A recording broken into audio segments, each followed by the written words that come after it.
हरियाणा वाले से दोस्ती। एक बार की बात है, यूपी के दो लड़के अपने परिवार वालों की प्रताड़ना के कारण घर छोड़कर भाग जाते हैं। प्रतिदिन के ताने सुन वे बोर हो चुके थे। फिर उन्होंने इस समस्या से निदान पाने के लिए घर छोड़कर भागने का रास्ता सोच। रात का समय था, वे रेलवे स्टेशन पर पहुंचे। वहां कोई नहीं था, केवल एक लड़का वहां बैठा था जो खुद भी अपने घर वालों से तंग आकर अपना घर छोड़ भाग आया था। वह दोनों भी उसी के साथ जाकर बैठ गए। एक दूसरे से बातें करने के बाद उन्हें पता लगा कि वह लड़का भी अपना घर छोड़कर हरियाणा से भाग आया है। अब तीनों एक ही कश्ती पर सवार थे। घर से भाग तो आए थे, लेकिन किसी के पास रात गुजारने और खाना खाने के लिए पैसे नहीं थे। तीनों ने भूखे प्यासे कैसे रात गुजारी। सुबह होते ही वे खाने के लिए लोगों के घर घर जाकर मदद मांगने लगे, लेकिन हर कोई उन्हें यह कहकर भगा देता कि इतने हटे कट्टे हो, फिर भी कमा कर नहीं खा सकते जो भिख मांगने आ गए। उन्होंने कई घरों के दरवाजे खटखटाए, लेकिन सभी का यही जवाब था। यूपी वाले लड़कों में से एक को आइडिया आया। उसने कहा, हमें कोई भी ऐसे खाना नहीं देगा, इसके लिए एक योजना बनानी होगी। बाकी दोनों ने पूछा, क्या योजना है? उसने कहा, हमें लोगों को राजी करने के लिए कोई उदाहरण बनाना होगा जिसकी अंतिम कड़ी एक दूसरे से मिलती हो। उन्होंने कहा, समझ गए। अब वे दोबारा किसी के घर चले गए। पहला बोला, कुछ भिक्षा घाल माए। दूसरा बोला, तेरे जियो भतीजे भाई। हरियाणा वाला खामोश खड़ा रहा, कुछ नहीं बोला। अंदर से एक औरत आई और उसने उन्हें भगा दिया।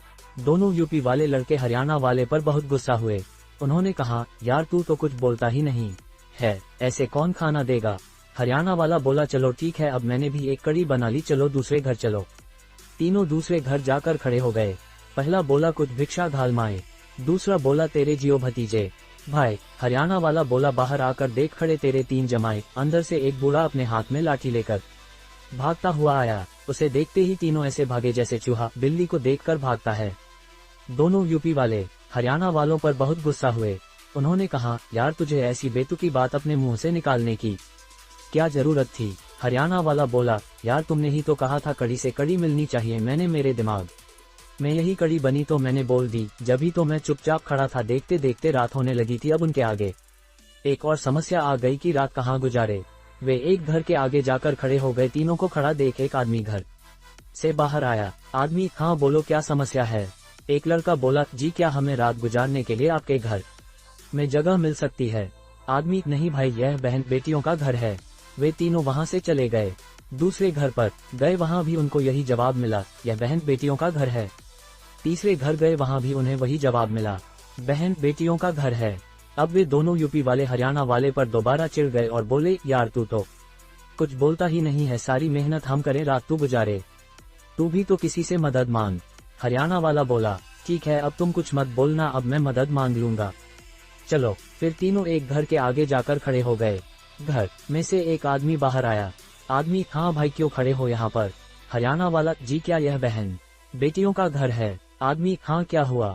हरियाणा वाला, जी सच में यह बहन बेटियों का घर है।